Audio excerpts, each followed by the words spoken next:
ओम नमो भगवते वासुदेवाय। नारायणं नमस्कृत्यं नरं नरोत्तमं देवीं सरस्वती व्यासं ततो जयमुदीरये। नष्टप्रायेषु भद्रेषु नित्यं भागवत सेवया भागवते उत्तम श्लोके भक्तिर्भवति नैष्टिके। ओम अज्ञानतिमिरन्धस्य ज्ञानाञ्जनशलाकया चक्षुरुन्मीलितं येन तस्मै श्रीगुरुवे विष्णुं स्थापितं येन भूतले स्वयं रूपं कदा मह्यं ददाति स्वपदान्तिकं।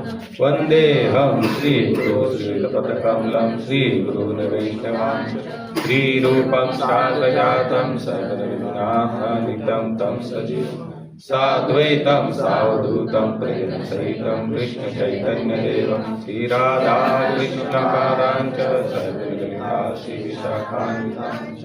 हे कृष्ण करुणा सिन्धु दीनबन्धु जगद्गुरु गोपेश गोपिकान्त राधाकान्त नमोस्तुते। तप्तकाञ्चन गौरङ्गी राधे वृन्दावनेश्वरी वृषभानुसुतं देवी प्रणमामि हरिप्रिये।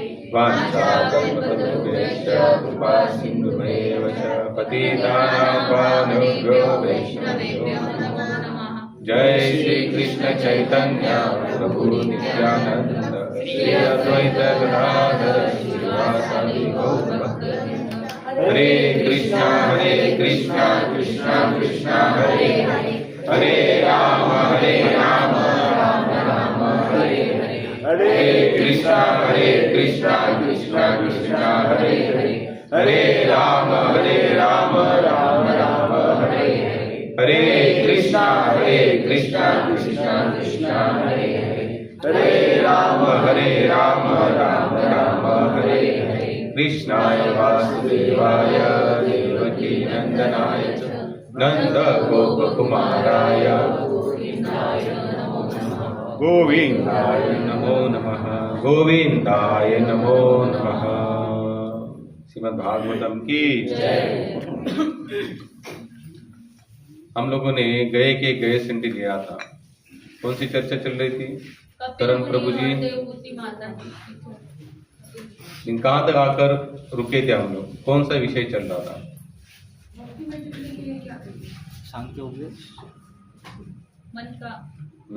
मन का याद आ रहा है कि नहीं आप लोगों को? कितने लोगों को याद आ रहा है मन का? मन का याद आ रहा है कि मन का याद आ रहा है? या जो मन में हो रहा है वही याद आ रहा है? कपिल ऋषि की माता जी देवहूति प्रश्न कर रही है कि किस तरीके से इस आध्यात्मिक मार्ग में टिका जाए। आना कितना आसान है, आप लोग आ तो रहे हैं, टिकना कितना मुश्किल है।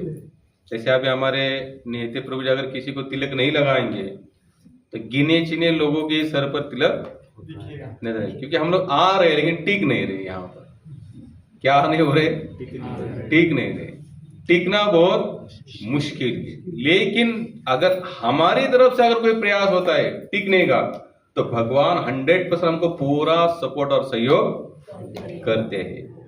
जो बाहरी जो आवरण करते हैं ना, वेशभूषा जो करते हैं, ये इसलिए करते हैं क्योंकि हम भगवान के हैं, हम भगवान के दास हैं या हम भगवान का बनना चाहते हैं।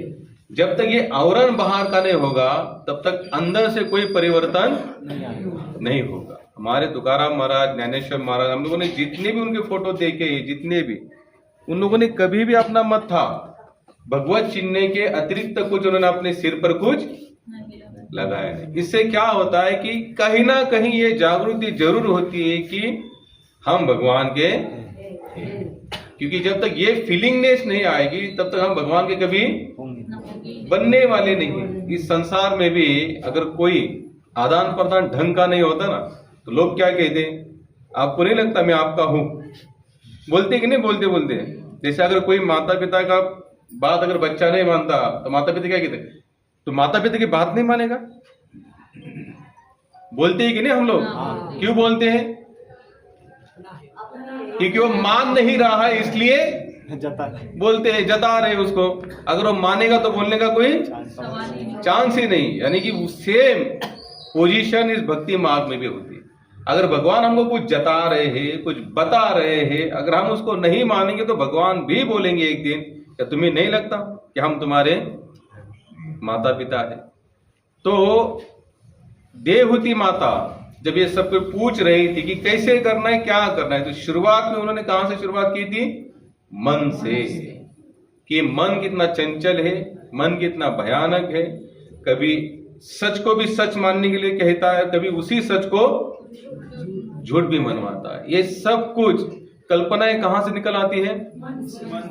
मन से निकल आती है। जो चीज हमें आज अच्छा लग रहा है वही चीज हमको कल बुरी लग सकती है, और कल बुरी लगने के बाद परसों फिर अच्छी लग नहीं सकती है, और भी बुरी लग सकती है और भी अच्छी लग सकती है। तो कपिल ऋषि देवहूति माता को यही समझा रहे। पहला टॉपिक है हमारा मन। आप लोगों ने अगर भगवद गीता ध्यान से पढ़ी होगी तो भगवान श्री कृष्ण ने हमसे क्या मांग रहे? मन। हे अर्जुन, तुम्हारा मन मेरे चरणों में लगाओ। जब तक तुम तुम्हारा मन मेरे चरणों में नहीं लगाओगे, मेरी बात तुम्हें डाइजेस्ट होने वाली नहीं है। हम लोगों ने मन कहाँ लगाया? और भगवान की बातें सुन तो, लेकिन डाइजेस्ट नहीं कर पा रहे। क्या नहीं कर पा रहे? क्यों नहीं कर पा रहे? मन कहाँ लगाया है? अपना तो मान लिया, लेकिन अपना अपना बस इतना ही माना है, लेकिन मन से। तो एक संत कहते हैं, मीराबाई क्या कहती है? मेरे तो आगे वाली लाइन बहुत इंपॉर्टेंट है। मेरे तो गिरधर गोपाल, या हम सभी लोग कह रहे, लेकिन मीराबाई आगे हमको सचेत भी करती, दूसरो ना कोई। हमने तो हम ये भी कहते, मेरे तो गिरधर गोपाल और मेरा संसार है, ये भी और वो भी। भक्तिपाद जी कहते हैं, बोले अगर दो नैया पर अगर आप लोग पैर रखेंगे और आप सोचेंगे मैं इस नदी को पार करूंगा, तो पॉसिबल है? बोले ना, गिरना निश्चित है, क्योंकि नाव तो आगे पीछे होने वाली है, तो आपका गिरना निश्चित है। उसी तरह के एक साइड में पैर रखो, एक तो इस पार नहीं तो भक्तिपाद जी एग्जाम्पल देते, बोले एक गर्दन है, आप एक ही समय पर, मैं कहूंगा कंप्लीट 8 बजे का अलार्म बजते बजते उसी समय पे हमें दोनों तरफ देखना है। संभव है? आप किसी एक तरफ ही देख सकते हो, एक तो राइट या लेफ्ट। यानी कि एक तो आप आध्यात्मिक जीवन जी सकते हो, या तो फिर भौतिक। अगर हम सोचेंगे हम दोनों को मैनेज करके चलेंगे, कभी भी पॉसिबल नहीं है, ना आज तक किसी ने किया है। एक एग्जाम्पल बताइए जिन्होंने इसको मैनेज किया। लोग कहते हैं हम ये वो, कभी संभव नहीं है। तुकाराम महाराज, नामदेव महाराज, ज्ञानेश्वर महाराज, जनाबाई, मीराबाई, कबीर जी, बताए उनका नेचर क्या था। भले वो हमारे जैसे दिख जरूर रहे थे, हो सकता है हम जो कर रहे शायद वो भी कर दो, लेकिन उनका पूरा ध्यान कहां पर था? भगवत चिंतन में। जहां पर भगवत चिंतन, यानी कि जहां पर चॉइस रखी जाती है। कभी हमारे साथ भी ऐसा होता है कि नहीं? कभी हमको अगर ऐसी दो चॉइस होती है, एक तो आध्यात्मिक जीवन जो, या तो फिर भौतिक जीवन जियो, तो हम लोग उस समय क्या होते हैं? कंफ्यूज होते हैं, जम्बलिंग होते हैं, क्या करें, ये करे कि वो करे, ये करे। वो लोग कभी कंफ्यूज नहीं थे। मीराबाई कंफ्यूज थी क्या? उन्होंने डायरेक्ट कहा चुना? वृंदावन। यहां नहीं हो रहा, चलो द्वारिका, और वहां जाकर खुद का पूरा जीवन भगवान को समर्पित किया। तुकाराम महाराज थे कंफ्यूज? कितने लोगों ने उनको संसार ने कितना क्या क्या बोला, लेकिन कंफ्यूज नहीं थे। एक चित्त नाम, उनका एक ही नाम था, चित्त दृढ़ता। कंफ्यूज नहीं थे। हम लोग भजन भी कर रहे, भगवान को पाना भी चाहते हैं, लेकिन पूरा विचार कहां का हो रहा है? संसार। लोग क्या कहेंगे? मन तो कहता है। जैसे जैसे मन को सत्संग मिलाकर बिठा दिया, फिर यही मन क्या कहता है? अरे यार, लोग क्या कहेंगे? कितने लोग सत्संग में नहीं आते, उनका सबसे रीजन क्या होता है? जहां तक मैंने सुना है, घर में मेहमान आए हैं। अब मेहमान आए तो मेहमान को छोड़कर अगर सत्संग में, तो लोग क्या कहेंगे? मेहमान क्या कहेंगे? देखो हम इनके घर आए, ये तुकाराम महाराज ने कौन मेहमान है स्पष्ट बता दिया। आमचे सज्जन सोयरी तेची, पाय आठवी विठोबाची, सज्जन स्वैर का मतलब क्या होता है? मेहमान। हमारे मेहमान कौन है?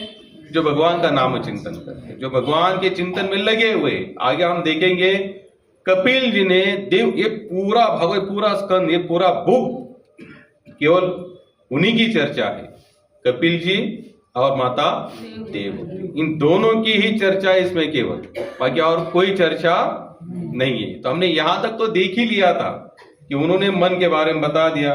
तो आगे देवहूति माता कहती है लेकिन इससे बचा कैसे जाए।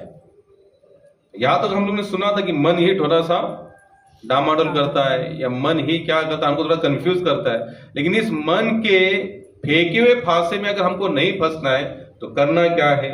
तो आगे बताते हैं कपिल ऋषि, ये मन दो चीजों में फंसता है, मैं और मेरापन। यही दो चीजें होती है ना संसार में। हम लोग जो भी, यहां तक कि रिच पर्सन से लेकर लो पर्सन तक, यानी कि जो हाई लेवल पे बैठा है, जिसके पास अरबों खरबों की संपत्ति है, और जो एक प्लेटफॉर्म पर जो भीख मांग रहा है, इन दोनों का फंसने का एक ही कारण है, मैं और मेरापन। ऐसा नहीं कि वो जो सबसे ऊंचे लेवल पर बैठे हैं, रईस धनी लोग, या जो भी अपना पद पैसा प्रतिष्ठा लेकर, उनके अंदर मैं मेरापन नहीं है। उनके अंदर मैं मेरापन है, इसलिए तो वहां पर वो बोलिए ना बेटे है। और जिसके पास कुछ भी नहीं है और वो भी जहां बैठा है, उसका भी रीजन क्या है? मैं और मेरापन। आप लोग भी जो भिखारी लोग भी झगड़े करते देखा है? देखा है कि नहीं? कहाँ देखा है? रेलवे स्टेशन, क्या है कि मेरा ट्रैवलिंग अब ज्यादा हुआ है मेरा ट्रैवलिंग, तो रास्ते जो डब्बे में लोग झाड़ू झाड़ू मारते ना, तो उस डब्बे का इस डब्बे में नहीं आता। ए तेरा डब्बा उधर है, इधर मैं झाड़ू मारूंगा, और जो यहाँ पूरा वर्चस्व मेरा होगा, तू इधर नहीं आने का, मैं उधर नहीं आया। ये हो गया एकदम लो क्लास वाले लोग, जिनको हम कहते कैसे कैसे लोग ये रही है। और जब हाई क्लास के लोग क्या करते हैं, उनका भी बिजनेस करने के अपना अपने तरीके है, या अपने अपनी चॉइस है, अपनी अपनी जगह है, फिक्स है। मैं वहां नहीं जाऊंगा तो अब बताओ, वो भी भिखारी और ये भी, ये थोड़ा छोटा भिखारी हो, थोड़ा बड़ा भिखारी। रीजन क्या दोनों का? मैं और मेरापन। कपिल जी यही समझाते, बोले इस मैं मेरे को क्या करो, थोड़ा सा इसको अपने अंडर में लो। स्वामी रामसुखदास बताते, हे नाथ मैं तुमको कभी भूलूं ना, मैं तुमको कभी, और उनकी प्रार्थना है, हे मेरे नाथ मैं आपका हूं और आप हमारे हैं। यानी कि मैं कहां लगाया? भगवान के साथ। मेरा कहां लगाया? मेरे आप। यानी कि मैं मेरा कोई गलत चीज नहीं है। कपिल जी उनको बताते हैं करना क्या है तुमको, इस मैं मेरे को तुम निकाल नहीं सकते, कितना भी प्रयास करके, कितना भी प्रयास करो, संभव है। जैसे हम लोग भी बोलते हैं ना, ये हमारा है, ये स्पीकर हमारा है, ये मृदंग, ये करताल हमारा है। और कुछ होता है अपना पर्सनल, ये फीडबैक किसकी है? किसकी है? मेरी है। तो मेरा हम लोगों ने छोड़ा क्या? हाँ नहीं छोड़ा ना। जैसे अगर हम लोग बोलेंगे वो जिसने धोया है, किसने धोया है? मैंने धोया है। तो मैं मेरा भक्त की भी साथ में रहेगा, लेकिन इन लोगों ने कहां पर लगाया? भगवत सेवा में। भक्तिपाद जी तो यहां तक बता दे, संसार में कुछ भी त्यागने योग्य नहीं है। कुछ भी का मतलब समझ लो आप, काम क्रोध लोभ स्वार्थ सब कुछ एक आप त्याग ही नहीं सकते। संभव है? बोलिए ना, नहीं संभव है। आप इसको त्यागेंगे नहीं तो ये क्या करेंगे? हमारे ऊपर हावी हो जाएंगे। अब हावी हो जाएंगे तो इसको क्या करना है? फिर हमको थोड़ा सा उनको भगवत सेवा में लगाना। अगर भगवत सेवा में हो जाने के बाद भी अगर हावी हो जाते हैं तो उसका साइड इफेक्ट कुछ होने वाला नहीं है। तो कारामन में हमेशा बोलता, काम क्रोध लोभ स्वार्थ अवघा माझा पंढरीनाथ। अब उन्होंने क्या कहा? मेरा काम, मेरा क्रोध, मेरा लोभ और मेरा स्वार्थ भी कौन है? पंढरीनाथ है। मैंने ये सब चीजें कहां पर लगाई? आप जब तक आप इन विकारों को भगवत सेवा में नहीं लगाओगे, यही विकार आपको ले डूबेंगे। क्या करेंगे? यही विकार आपको ले डूबेंगे। इसलिए संतों के अंदर सब चीजें नहीं थी, एक वहां तो यहां तक बता दे, जब वो इतना वर्णन करते क्रोध का, काम का, लोभ का, स्वार्थ का, तो कहीं ना कहीं कोई भाई हम लोग तो वही बात चर्चा कर सकते जिसकी अनुभूति हमने ली है। जैसे अगर अभी आप इस समय जाएंगे उत्तराखंड, जम्मू कश्मीर, तो क्या है वहां पर अभी, अगर वहां से कोई घूम कर आता है तो क्या बोलेगा, अरे आपको पता नहीं वहां कितना ठंड है, बाहर भी नहीं निकलते थे हम लोग, सुबह सुबह थोड़ा धूप आता था, फिर हम लोग क्यों बोल रहा है ये सब बातें, वो अनुभव की है। उसने अनुभव किया है। क्या किया है? अनुभव किया। और बिना अनुभव किए हुए अगर हम लोग जो भी बोले कितना होगा, सीमित होगा। शिला प्रभुपाद बताते अगर जिसने गुलाब जाम खाया है उसको जाकर उसको पूछना कि गुलाब जाम कैसे लगता है, और जिसने केवल सुना है उसके जाकर पूछो कि गुलाब जाम कैसे लगता। सबसे बेस्ट वर्णन जो होगा किसका होगा? जिसने खाया है। जो खाया वो क्या बोलेगा, अरे यार क्या गुलाब एकदम खवे का था, मुंह में डालते ही पूरा चट्ट हो गया, उसको चबाने की भी जरूरत नहीं। अब जिसने नहीं खाया है वो क्या बोलेगा, हाँ गुलाब जाम ना मीठा है। उसने खाया है, नहीं तो इतना रसीला वर्णन कर ही नहीं सकता। उसी तरह कहा जाते जब तक हम अनुभव नहीं करेंगे ना तब तक हम इस मार्ग में आगे बढ़ नहीं सकते। कपिल जी ने स्पष्ट कहा ये मैं मेरा हमको क्या करते हैं, मन के चक्कर में फंसाते। तो अब इसको करना क्या है, मैं मेरे को भगवत सेवा में लगा। भगवत सेवा, भगवत सेवा में लगाने की बारी आई तो क्या कहीं से उठाकर निकालना है पीठी में से, मैं मेरी निकलो रे बाहर लग जाओ भगवत सेवा में। कैसे लगाएंगे उसको? धीरे धीरे प्रयास करना पड़ेगा। अकेले से होगा? तो क्या करना पड़ेगा? संतों के संग में चलना पड़ेगा। कपिल जी यहाँ पर बहुत अच्छी बात बताते आगे, बोलते हैं कि हे माता, अगर इस मैं मेरे को अगर तुम्हें जीतना है या इसको भगवत सेवा में लगाना है तो जिन्होंने अपना मैं मेरा भगवत सेवा में लगाया हुआ है उनके साथ में तुमको रहना पड़ेगा। रहने का मतलब होता है उनके साथ में तुम्हें संग करना पड़ेगा, उनकी बातें सुननी पड़ेगी, वो जो भी अपना अनुभव कहते उसी के अनुसार जीवन यापन करना पड़ेगा। और ये हकीकत है, जब तक हम संत के साथ में एक एग्जांपल बताए थे, किसी भी रिलीजन का कह रहा हूं मैं केवल ये नहीं कह रहा हूं केवल हिंदू वाला ही बता रहा हूं। आप चाहे मुसलमान देखो, क्रिश्चियन देखो, यहूदी देखो, पारसी देखो, सिख देखो, पंजाबी देखो, जितने भी देखो, जितने रिलीजन संसार में, अगर उस संसार में अगर कोई संत होकर गए हैं तो डायरेक्ट संत नहीं बने।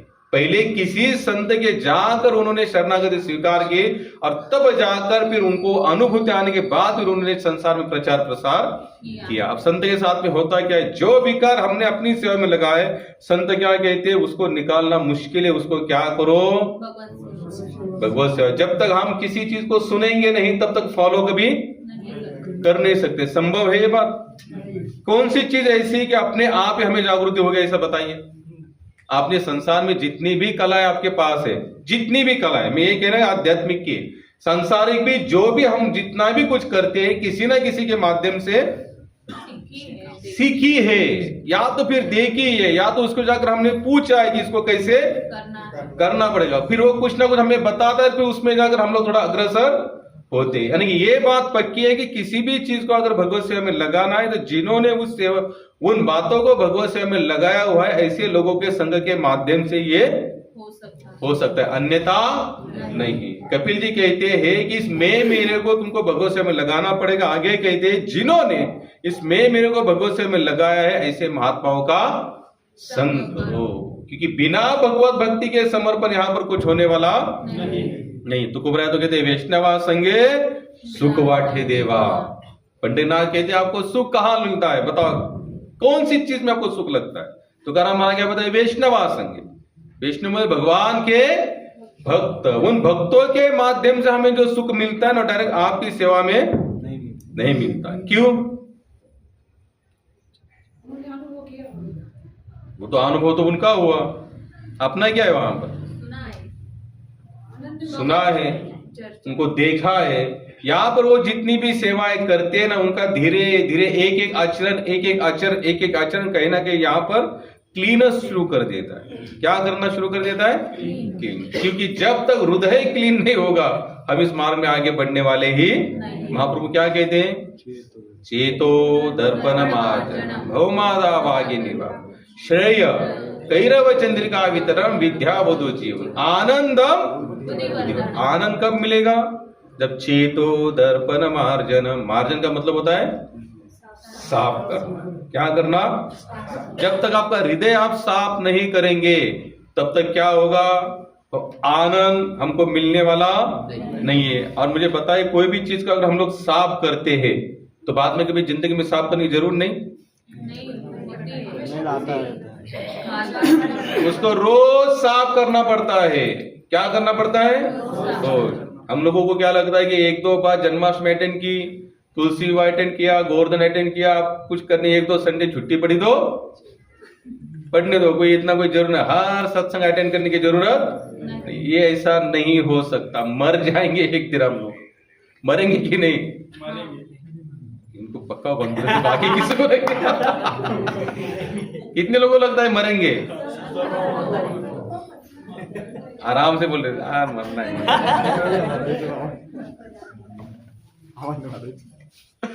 मरना है तो फिर तैयारी क्या की हम लोगों ने?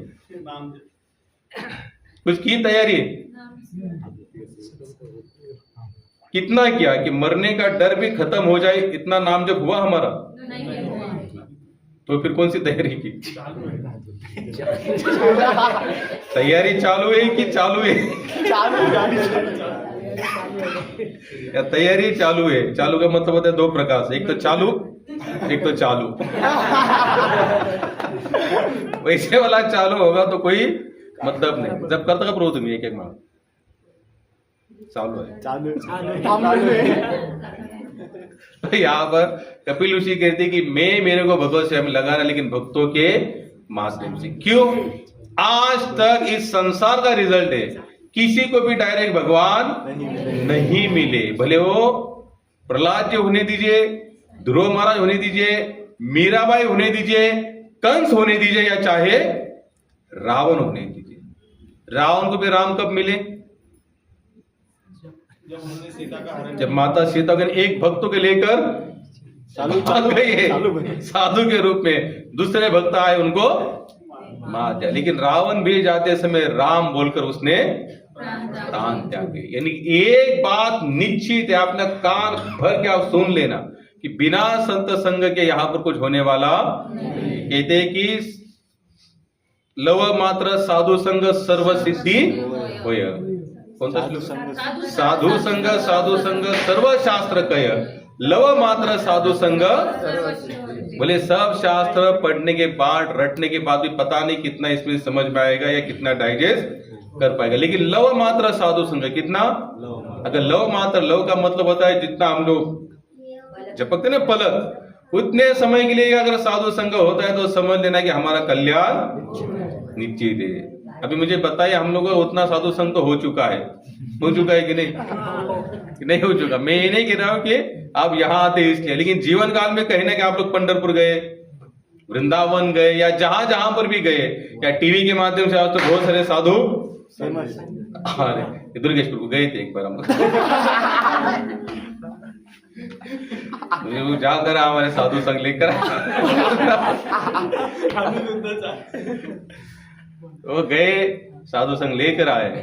तो यहाँ पर आगे देवहूति माता प्रश्न कर रही है कि आप कह रहे हैं कि साधु संग साधु संग साधु संग, लेकिन आप साधु संग को पहचाना कैसे जाए? तो आगे बहुत अच्छा श्लोक बताते हैं, कपिल जी बताते हैं, तितिक्षवः कारुणिका सुहृदम सर्वदेहिना अजात शत्रवा शांता साधव साधुभूषण। क्या बता रहे कि साधु के लक्षण है कि वह सहनशील हो। सबसे पहला लक्षण कौन सा है? सहनशील हो। दूसरा है दयालु तथा समस्त जीवों के प्रति मैत्री भाव रखता है, उसका कोई शत्रु नहीं होता, वह शांत रहता है, वह शास्त्रों का पालन करता है और उसके सारे गुण अलौकिक होते हैं। मैं आगे थोड़ा पढ़ते जाता हूं। ऐसा साधु अविचलित भाव से भगवान की कट्टर भक्ति करता है। विशेष शब्द यूज किया, कौन सा? कट्टर भक्ति करता है भगवान के लिए। वह अन्य संसार के समस्त संबंधों का यथा तथा पारिवारिक संबंध तथा मैत्री का भी परित्याग कर देता है। ये लक्षण बताए एक भक्त के कैसे होने चाहिए। हम लोग तो सबको मैनेज करते करते चलना चाहते हैं, ये पॉसिबल नहीं। ये 5 है ना, भले एक हाथ में लगी है, लेकिन कभी भी हम 100 साल 150 200 साल भी जिएंगे, फिर भी अपना ये इसका जो मोज माप है ना, आगे पीछे ऊपर उतना ही रहेगा। ये कभी एक लाइन में आने वाली आएगी क्या? नहीं, क्योंकि भगवान ने रचा ये शरीर को ऐसे है। निरंतर मेरे कीर्तन तथा श्रवण में संलग्न रहकर साधुगण किसी प्रकार के भौतिक कष्ट नहीं पाते, क्योंकि सदैव मेरी लीलाओं तथा कार्य कलापों के विचार में ही मग्न होते हैं। हे माता, हे साध्वी, ये उन महान भक्तों के गुण है जो समस्त आसक्ति से मुक्त है। तुम्हें ऐसे पवित्र पुरुषों की संगति करनी चाहिए, क्योंकि यह भौतिक आसक्ति के समस्त कुप्रभावों को हरने वाला है। शुद्ध भक्तों की संगति में इसी भगवान की लीलाओं को तथा उनके कार्य कलापों की चर्चा कान तथा हृदय को अत्यधिक रोचक एवं प्रसन्न करने वाली होती है। ऐसे ज्ञान के अनुशीलन में मनुष्य धीरे धीरे मार्ग में अग्रसर होता है, तत्पश्चात मुक्त हो जाता है और उसका आकर्षण स्थिर हो जाता है। तब असली सेवा तथा भक्ति का शुभारंभ होता है। 5 श्लोक में उन्होंने वर्णन बताया कि भक्त और साधु के लक्षण क्या है, और आगे 5वें श्लोक में क्या बताया, तब उसका भक्ति का शुभारंभ होता है, यानी कि रिवीन काटी जाती है, नारियल फोड़ा जाता है, तब जाकर भक्ति का शुभारंभ होता है। कौन से लक्षण बताए, कितने लोगों को याद रहे? दया, शांति, शांति, दयालु है, सहिष्णुता है, सब जीवों के प्रति मैत्री भाव रखता है, ईर्ष्यालु नहीं होता, गर्विला नहीं होता, हटीला नहीं होता, और वो जो भी और ऐसे लोगों का संग करने के विशेष करके उसको किसी के बारे में कोई चिंता नहीं होती, ना पारिवारिक संबंध के बारे में, ना संसार में क्या हो रहा है क्या नहीं हो रहा है, ना दिल्ली में कौन बैठा है, यहाँ कौन बैठेगा, उसको उसका कोई लेना देना नहीं है, क्योंकि वो अविचलित भाव से, कौन सा शब्द यूज किया है? अविचलित भाव से उसने अपने मन को स्थिर रखा है। क्या रखा है? स्थिर रखा है। और जो अपने मन को स्थिर रखने में सक्षम है, वही तो उसका मन क्या होगा? मित्र होगा। और मित्र नहीं होगा तो उसका साधु बनने का कोई, तुकाराम महाराज क्या बताते हैं, तो का मने तेची संत सोसी जगा चे आघात। संत कौन है? जो संसार के आघातों को सहन करता है, जो सबके प्रति मैत्री भाव रखता है, केवल अपने ग्रुप के प्रति नहीं, संप्रदाय के प्रति नहीं, या किसी एक विशेष ही धर्मशास्त्र के प्रति नहीं, वो सबके प्रति मैत्री भाव रखता है। सबका मतलब फिर सब आहे। ज्ञानेश्वर महाराज कहते ये विश्व माझे घर। क्या बताया उन्होंने? ये विश्व मेरा घर है। उसी को क्या कहते हैं? संत कहते हैं। इतना सुनने का यार नहीं लगता है आपका ये पूरा हाईवे हो गया, 4 लेन 5 लेन 8 लेन, यहां से सुनो आप तो अभी तो ऐसे हाईवे बने कि टोल बिल भी तो ऐसे हमारे यहाँ नड़ी फुंकली सोनारे हाईवे से गए हो। 2 मिनट पहले चर्चा हुई कि साधु का पूरा क्या है? गुणानुवाद। साधु का मतलब होता है दयालु। अब दया कौन सी लेवल की होती है? हम लोगों के अंदर दया है, लेकिन कौन सी दया है? सिस्टम वाइज दया है। कैसे?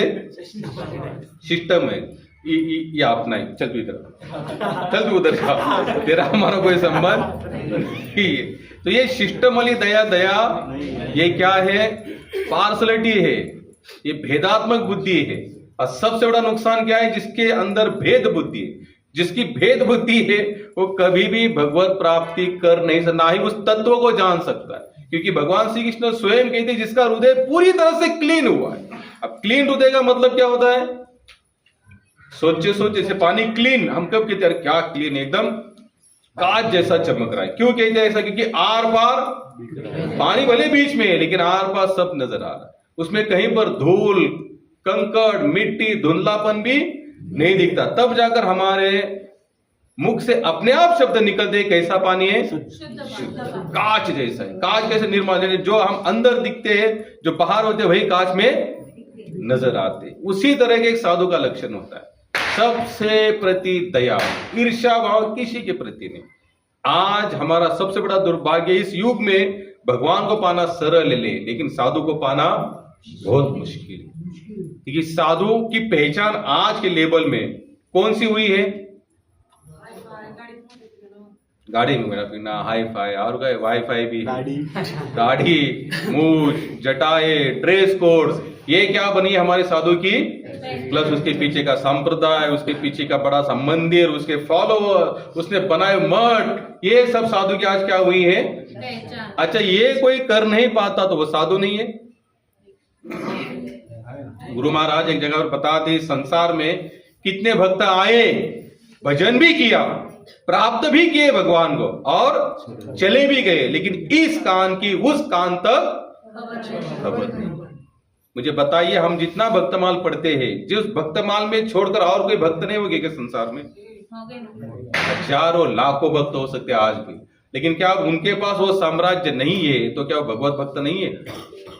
अब इस पहचान में हम लोग क्या होते हैं, थोड़े से मार खा जाते हैं। उससे आचार स्पष्ट है, भाई सबको प्रणाम करो, दंडोत करो, आगे चलते रहो। क्या करो? आगे चलते रहो। वो सबके प्रति दयालु होगा, अपना है इसलिए नहीं, पराया है इसलिए। आज अगर आध्यात्मिक संस्था है, राजेश्वरन बहुत अच्छी बात बताते, बोले अगर आज आध्यात्मिक संस्था है, आध्यात्मिक जगत के लिए बदनामी का कारण कौन है? लोग नहीं। लोगों के कारण आध्यात्मिक क्षेत्र बदनाम नहीं है, आध्यात्मिक लोगों के कारण ही आध्यात्मिक क्षेत्र आज बदनाम है। क्यों? कभी कभी क्या होता है कि संसार के हर बात मानने पर भी हमारा भी नुकसान हो जाता है, लेकिन एक बात पक्की कि हमें कम से कम इतना तो हमको, देखो मैं गलत या अच्छा, ये मेरे से अच्छा और कोई नहीं जानता। आप लोग अच्छे की गलत हो? अच्छे अच्छे मैं तो कहूंगा ये अच्छा नहीं है, आप बोले मैं तो अच्छा हूं। एक नंबर। यानी कि हम खुद को हम खुद ही जान सकते हैं हम कितने अच्छे और खराब है। भक्ति बच्चे अगर बता दे, अगर हम कोई निर्णय लेते हैं तो उसमें अपना स्वार्थ कितना है, या भगवत तत्व को छोड़कर कौन से स्वार्थ के अनुसार हम निर्णय ले रहे, या हम खुद स्वयं जानते हैं और कोई जान नहीं सकता। जो खुद के साथ प्रामाणिक रहता है ना, वही भगवान के साथ प्रामाणिक रह सकता है। जब हम खुद के साथ चीटिंग करते हैं तो अपने आप भगवान के साथ चीटिंग हो ही जाती है, क्योंकि हमने क्योंकि शुरुआत कहां से होगी? मन से। अपने यहीं से शुरुआत होगी ना। हम चीटिंग कर रहे, अच्छा कर रहे, खराब कर रहे, हमसे ज्यादा कोई नहीं जानता। इसलिए सभी संतों का मत क्या था, पहले खुद क्या बनो? प्रामाणिक बनो। खुद अगर प्रामाणिक बनोगे तो आप अपने आप भगवान की प्रेम भरी सेवा कर पाओगे, अन्यथा नहीं। कपिल ऋषि देवता माता क्या करेंगे? सबसे पहला साधु का लक्षण है वो मैत्री भाव होगा, दयालु होगा, सहिष्णुता होगा। और सहिष्णुता उस लेवल की होगी कि लोगों ने चाहे कितना भी आरोप करो, चाहे प्रत्यारोप करो, उसको कोई फर्क पड़ने वाला नहीं है। उसका मान हुआ, सम्मान हुआ तो भी ठीक है, अपमान हुआ तो भी ठीक है, अपमान हुआ भी ठीक है। अच्छा है, अगर ये बात अगर हमारे अंदर आ जाएगी तो समझ लेना भगवान की प्राप्ति 100% है, उसको कोई रोकने वाला नहीं है। भक्ति बार कहते बोले नम्रता और भगवान एक साथ साथ चलने वाले लोग हैं। कौन सा? नम्रता, सहिष्णुता और भगवत तत्व एक साथ में चलते, आगे पीछे भी नहीं होते। हम लोगों ने जितने महात्मा की कथा सुने उन सबके अंदर क्या था? नम्रता, सहिष्णु थे और इतने नम्र थे। उस नम्रता के हम लेवल भी कभी जान नहीं सकते, ना ही उसका कभी वर्णन कर सकते। और ये नम्रता आती कैसी है फिर? अब यहां तो हमने देख लिया कि नम्रता होनी चाहिए, सहिष्णु होती है, दयालु होना चाहिए, मैत्री भाव होना चाहिए, सबके अंदर अपनापन होना चाहिए, लेकिन आएगा कैसे? वो तो चल भी रहा है ना। कितने लोग मरते दम तक करते, लेकिन ये गुण उनके अंदर आते नहीं है। फिर फॉल्ट कहाँ है, मायनस कहाँ पर है? मतलब गलती लागली जसं आपल्या भगवत भक्तीला गलती कुठे लागली?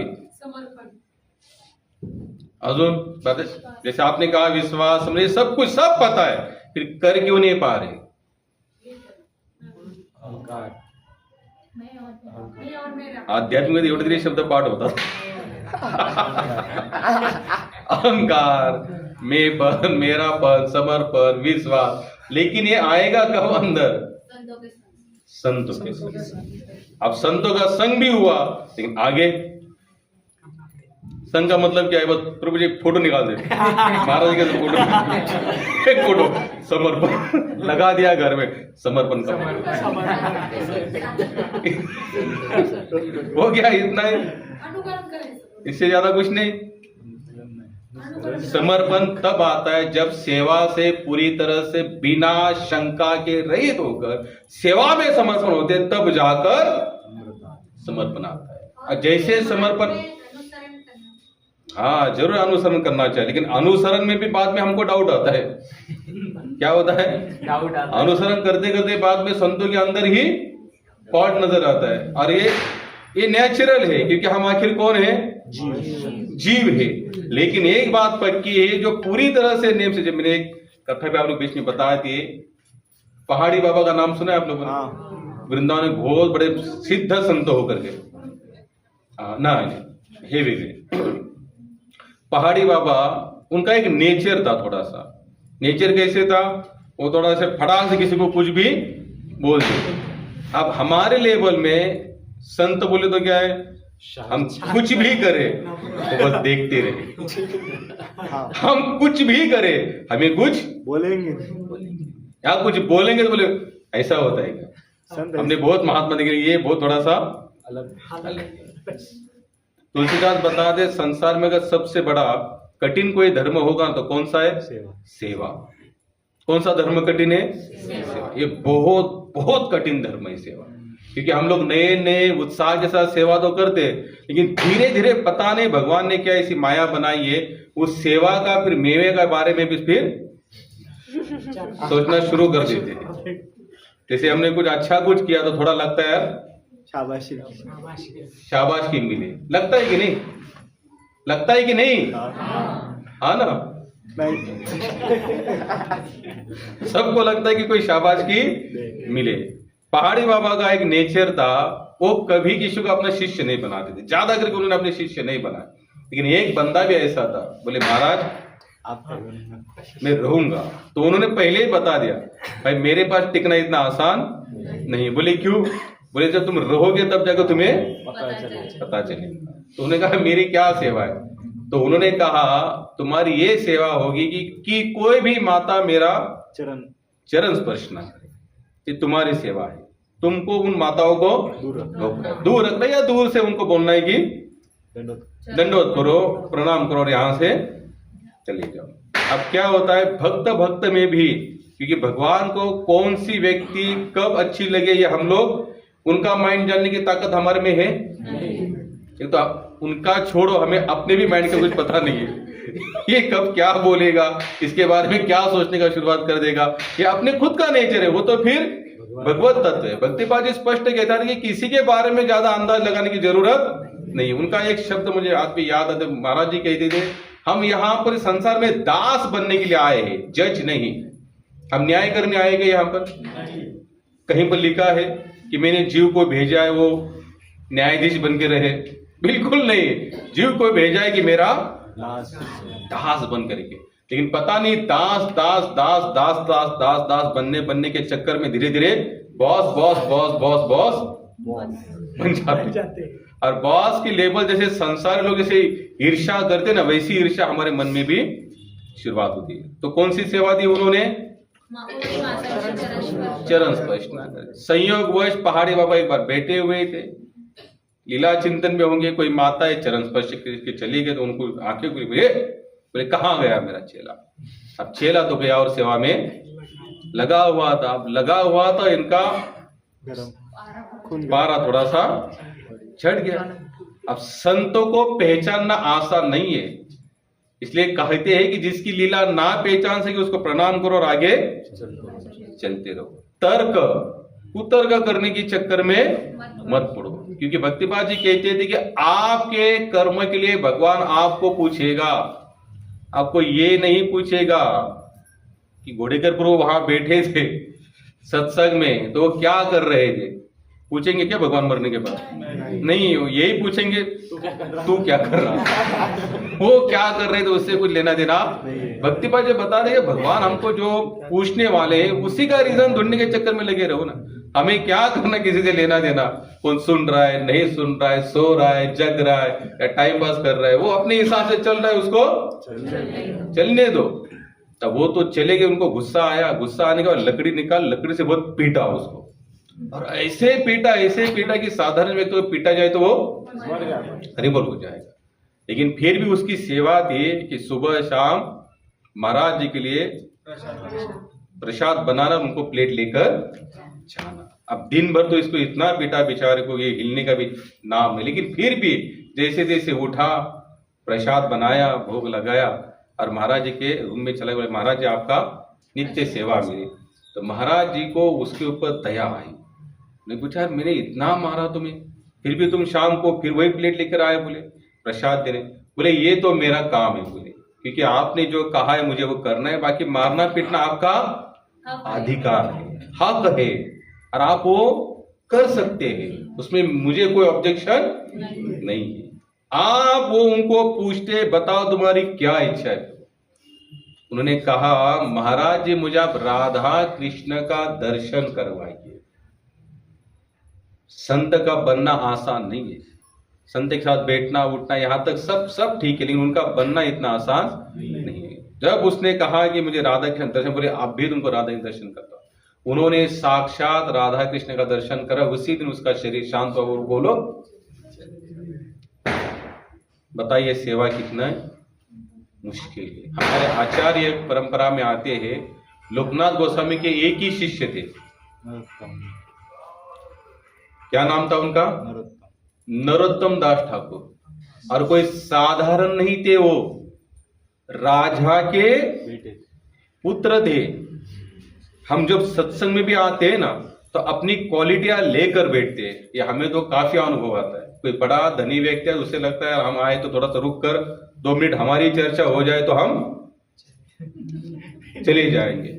और कीर्तन का मैंने आज का ही न्यूज पढ़ा, अभी आज में ही, जोग महाराजांची जी संस्था आहे ना, वारकरी संस्था देऊळगावमध्ये आळंदी, तिथे त्यांनी नवीन नियमावली निघाली। सब म्हणजे जे कीर्तनकार आहेत त्यांनी काय केलं पाहिजे, त्यातला एक नियम मला भरपूर आवडला।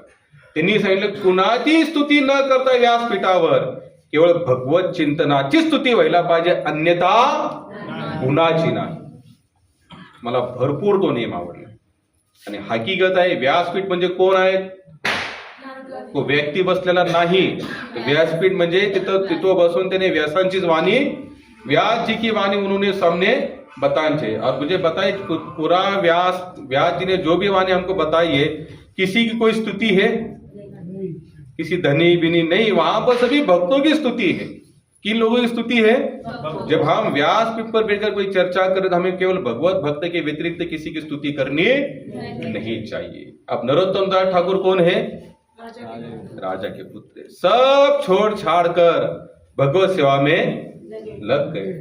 चैतन्य महाप्रभु की ही आचार्य परंपरा में जो आते हमारे लोकनाथ गोस्वामी, तो लोकनाथ गोस्वामी का नेम था हमें किसी को चेला नहीं बनाओ। क्या बोले? किसी को चेला नहीं बनाता।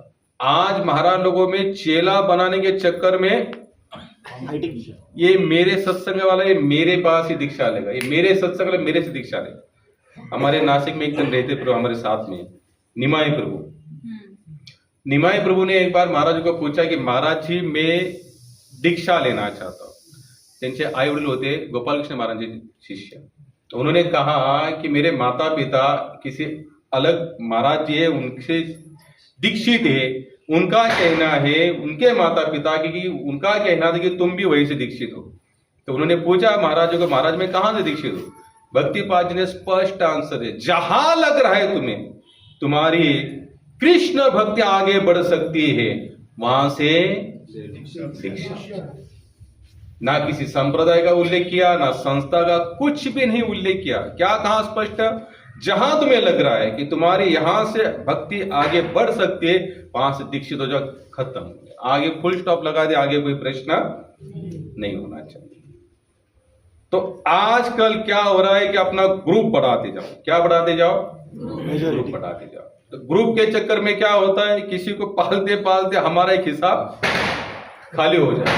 तो इतनी भी किसी के अधीन हमें होना नहीं है, चाहे वो शिष्य हो, चाहे अपना ग्रुप हो, चाहे फिलोसोफर हो, चाहे कोई भी हो, ज्यादा झंझट में गिरने का नहीं। तो लोकनाथ महाराज जी का ये अपना टारगेट है, बोला शिष्य बनाने का है। क्योंकि शिष्य बनने के बाद फिर वो क्या कर रहा है क्या नहीं कर रहा है। कोई आया, प्रभु जी आपने देखा आदिकेश उधर गया था, क्यों बता रहा है, बता क्यों रहा है मुझे, मेरे से दीक्षित है इसलिए बोल रहा है। कि बोला क्या रे आदिकेश, मैंने ऐसे ऐसे सुना है, सही है क्या? तो ये सब मामले झमेले, इसलिए शास्त्र कहते कि ज्यादा चेले मत बनाओ। हमारे गौड़े में तो स्पष्ट लिखा है प्रभु जी, ज्यादा शिष्य बनाने भी नहीं चाहिए, और शिष्य भी उसी को बनाना चाहिए जो आधीनस्थ रहने वाला। आधीनस्थ मतलब ये नहीं कि साथ में चले उठे बेटे उठ बोले उठो बेटे ना, उसको भगवान नाम दे दो, उसको इतना ही कहो बाबा भजन कर, अपने जीवन का कल्याण कर। ज्यादा यहाँ हिड़क देना, क्योंकि हम करता नहीं है। भक्तिपाद ने एक बार पूछा है कि महाराज अब इतने शिष्य बना रहे हो, बोले शास्त्र के दिन सबका भार हमें उठाना पड़ता है। महाराज जी बोले मैं भार थोड़ी ना ले रहा हूं, मैं यहां से ले रहा हूं वहां छोड़ रहा हूं, क्योंकि सबके भार लेने वाले कौन है?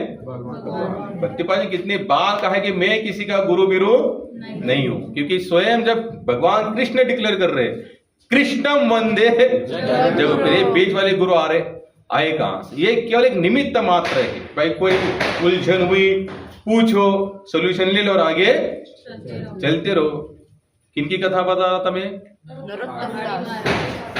तो लोकनाथ गोस्वामी क्या टारगेट रखा था?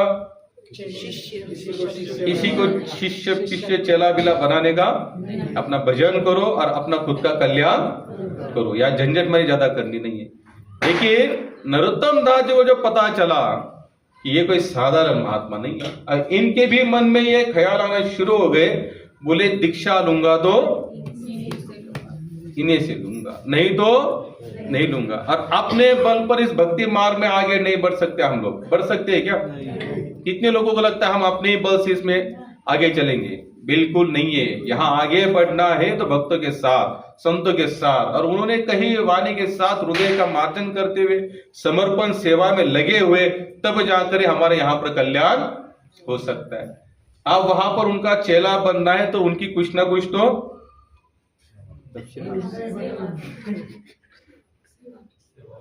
सेवा होनी चाहिए। क्या होनी चाहिए? सेवा होनी चाहिए। आज महाराजों की सेवा क्या है? दक्षिणा। सबसे बड़ा पैकेट, सबसे बड़ा चेला, सबसे कम दक्षिणा, सबसे छोटा चेला। मैं फिर वही टॉपिक पर आऊंगा। इस मार्ग को खराब करने वाले लोग कौन है? हम ही लोग, हम ही है ना? नहीं हम ही है। अलग क्यों? हम अलग, हम अलगों से हम अलग नहीं है, क्योंकि हम लोग ही इसको खराब करते। क्यों खराब कर दे?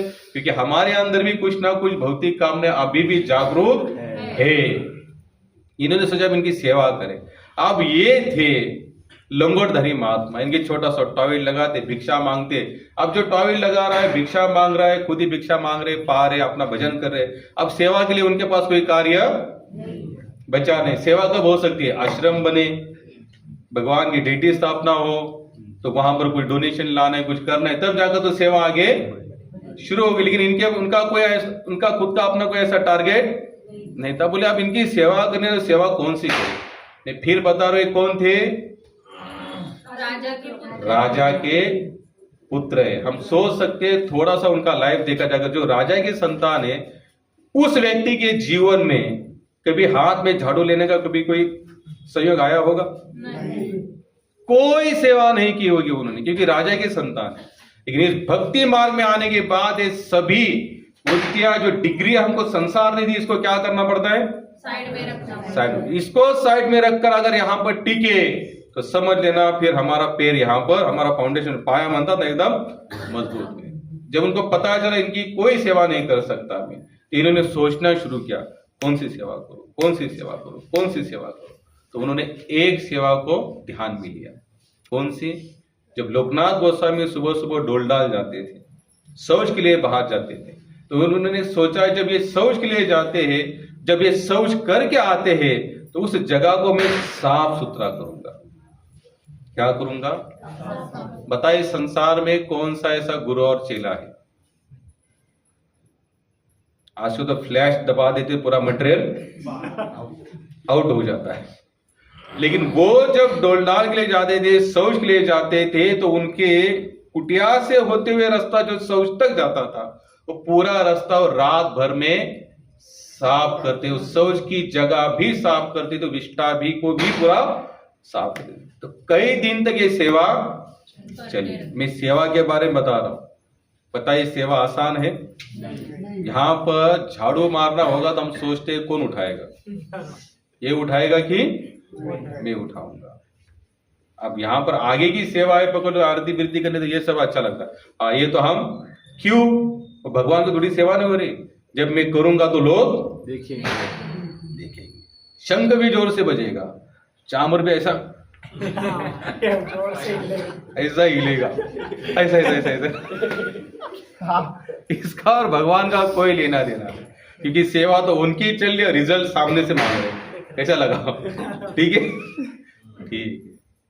सेवा सचमुच बहुत कठिन है। जब वो जाते थे शौच के लिए, पूरी जगह साफ करते थे, ऐसे कई दिन तक चला, तो लोकनाथ गोस्वामी सोचने लगे, भाई पहले तो ऐसे कभी मैंने साफ सुथरी जगह कभी देखी ही नहीं, और जरूर कोई ना कोई यहाँ पर गंदगी साफ करता है। जब उन्होंने देखा, एक बार सर्च किया रात में ही, तो हमारे नरोत्तम दास ठाकुर रोज वो जगह और शौच की जगह साफ करते थे। तो उन्हें दूर से आवाज दी, बोले तुम कौन हो भैया? उन्होंने कहा मैं प्रभु मस्त वाणी है दिन जी, तो मैं नरोत्तम था। नरोत्तम का मतलब होता है नरों में उत्तम, सबसे उत्तम थे। नरों में क्यों उत्तम थे? क्योंकि वो भगवान की सेवा में लगे हुए थे। तो लोकनाथ गोस्वामी कहते आप ये सब क्यों कर रहे हैं?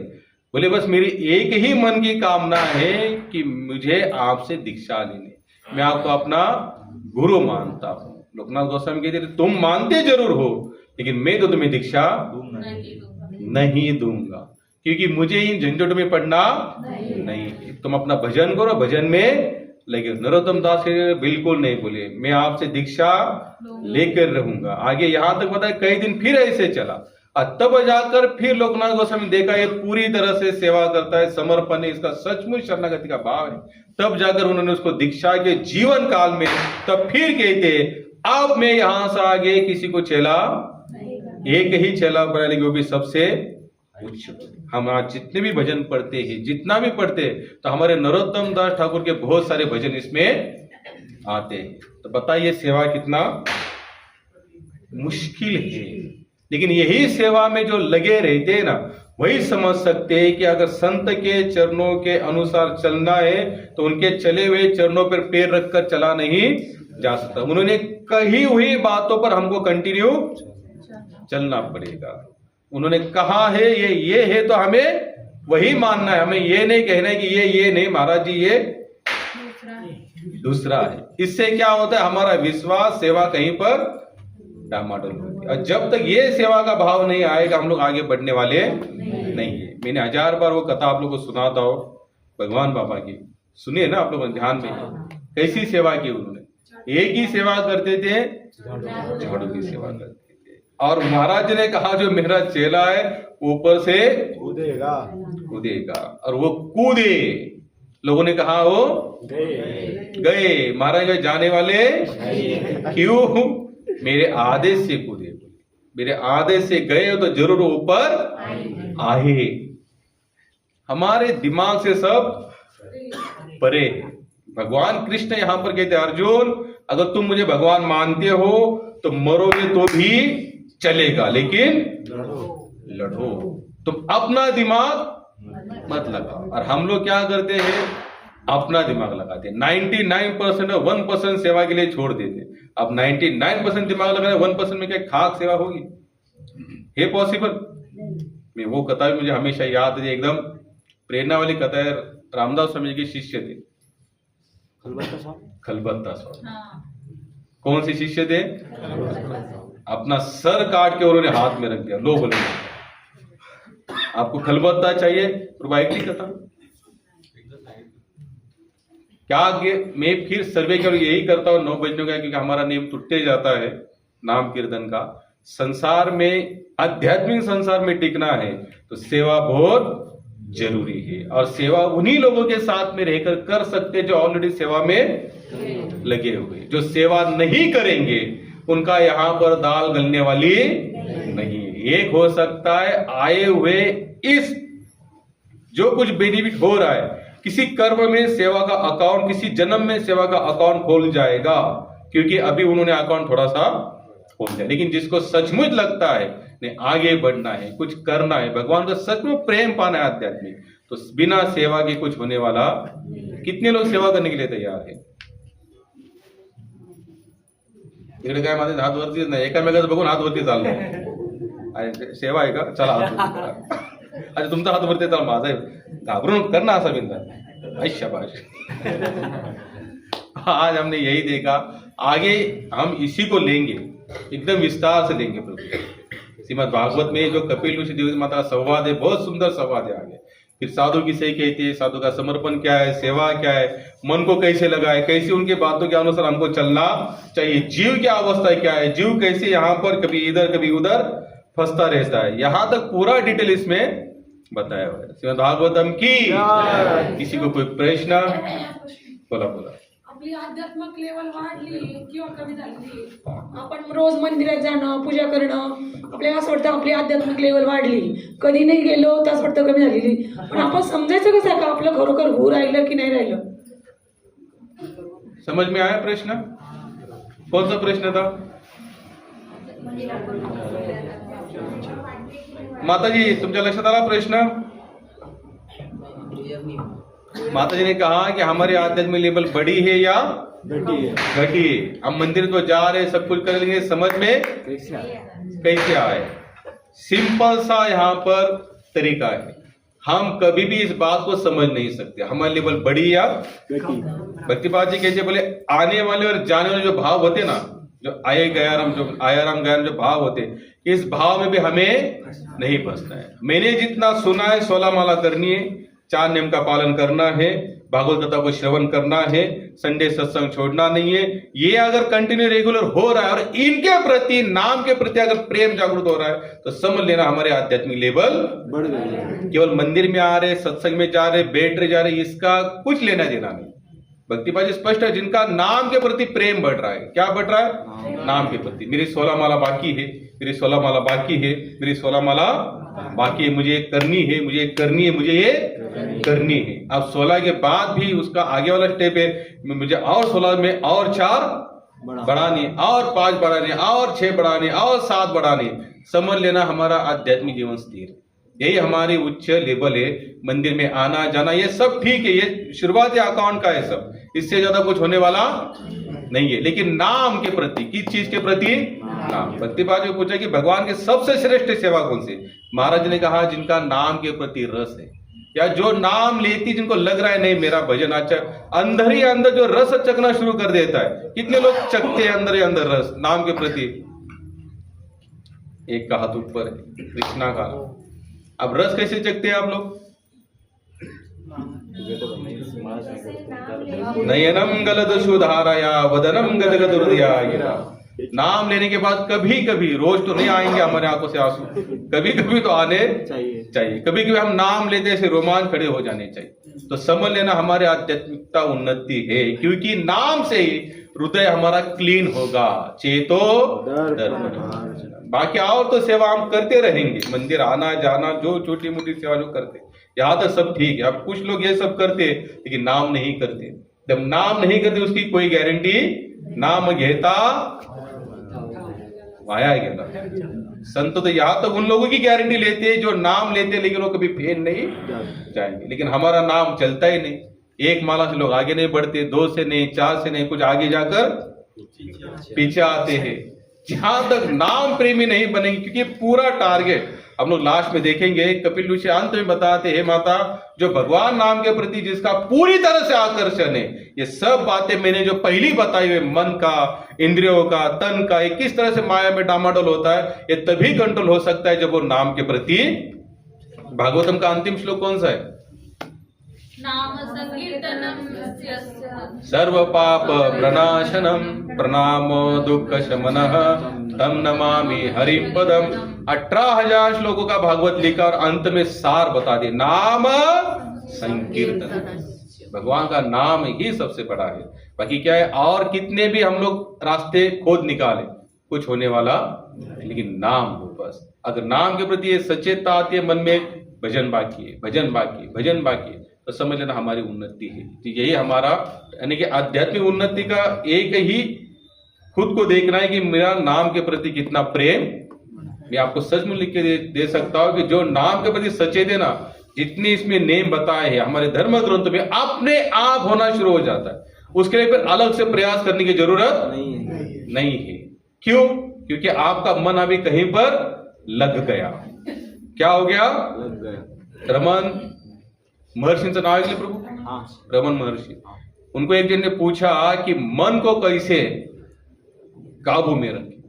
तो उन्होंने कहा, जब हाथी की सूंड हिलती है ना, कंटिन्यू, आपने देखा है ना हाथी की सूंड, बोले उस हाथी के सूंड में कोई चीज दे दो, चिपका दो, सूंड हिलना बंद हो जाती है। क्या होती है? हिलना बंद। सूंड हिलना बंद हो जाएगी। बोले उसी तरीके से इस मन को कहीं ना कहीं भगवान नाम में लगा दो। तो शुरुआती अभ्यास है मंदिर में आना, दर्शन करना, भगवान की सेवा करना, कृष्ण के लिए फूल लाना, कृष्ण के लिए वो करना, यहाँ ये सब तो ठीक है, लेकिन नाम नहीं हो रहा है तो सम्मेलन ये ज्यादा दिन चलने वाला भी नहीं है। इसलिए हमारे सभी आचार्यों ने सबसे बेस्ट अगर किस पर जोर दिया होगा, नाम, भगवान का नाम। अगर नाम के प्रति रुचि बढ़ रही है, माला रहने के बाद नींद नहीं आ रही है, सेकेंड डे सबसे कंटिन्यू एक ही चल रहा है, कल की 8 बाकी है, कल की 8 बाकी है, कल की 8 बाकी है, कल की 8, समझ लेना हमारी उन्नति पक्की। बाकी उन्नति का जानने का और कोई तरीका हमें नहीं लगता। और किसी का कोई प्रश्न?